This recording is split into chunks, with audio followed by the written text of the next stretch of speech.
Flora was the woman the whole city admired. The billionaire's wife with a heart big enough to shelter a crowd.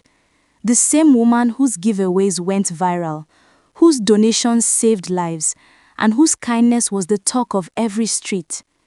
Flora gave to the old, the young, the struggling, the forgotten, everybody.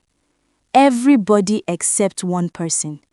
Her house help, Madame Tessie. Flora treated Tessie with a coldness the city could not understand. While she smiled at strangers, she barely spoke to Tessie. While she shared wealth online, Tessie received the smallest allowance in the mansion. While she empowered others, Tessie worked long hours and faded quietly into the background. People whispered behind screens, "Why is Flora like this? She helps everyone except the woman in her own house. It doesn't make sense." But Flora never said a word. She ignored every question, like the answer was something she refused to revisit. Tessie, on her part, never complained.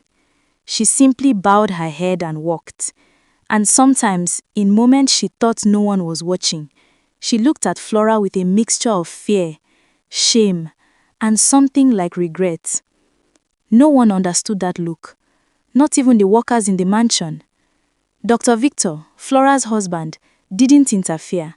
He never raised his voice, never questioned Flora's decision.